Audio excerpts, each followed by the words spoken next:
Sunday, May 10, 2015. This is Mercedes Diesel Guy, and this is my 1998 Volvo V70.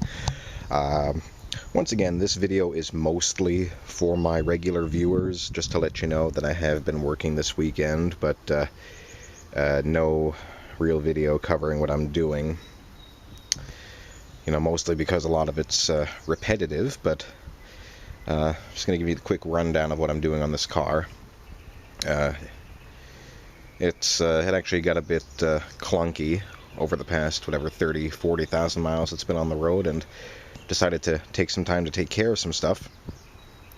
The exhaust was knocking around a bit, so I braced that up a little bit. And I also actually replaced the front passenger CV axle yesterday. And I did not do a DIY video on this because it's actually very similar to the driver's side axle I replaced on video. Would have been back in October or November. So if you need information on that, you can search my videos for, Volvo CV axle replacement. And I did a video on that. There's just a couple of, for the most part, the process is almost the same. There's a couple of little key differences which I'm going to discuss here. So first I'm just going to get under the hood. Normally I would get under the car, but the car is off the jack stands now, back on its wheels. But I have enough clearance here to show you this. So if you just give me a moment, I'm going to reposition the camera.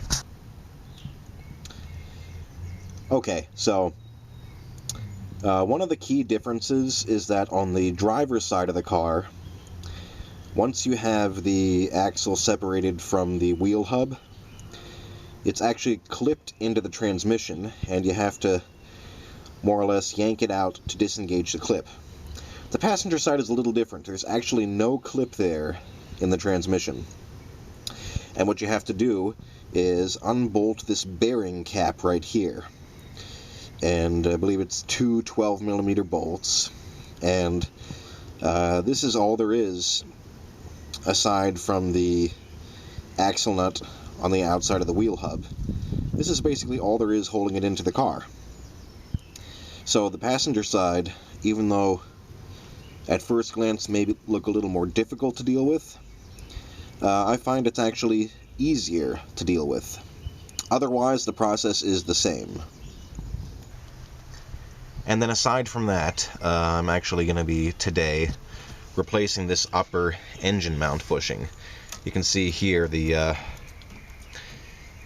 this mount is completely shot, and I'm not going to do a video on this. There are other DIY videos on YouTube. I think Robert DIY has one, and it's as good a video as I would be able to do, and I don't want to step on his toes because, I mean, his videos are fantastic. I'm a big fan of the guy, so and he knows a hell of a lot more about these cars than I do. So if I haven't posted a DIY video on something, I recommend you head over to Robert DIY and subscribe there. The guy really knows what he's doing with these cars. So anyhow, that's what I am doing today. So if you have any questions or concerns, please comment, like, subscribe, and hopefully I will be back to doing Mercedes videos for y'all in a couple of weeks. So this is Mercedes Diesel Guy. Thanks for watching.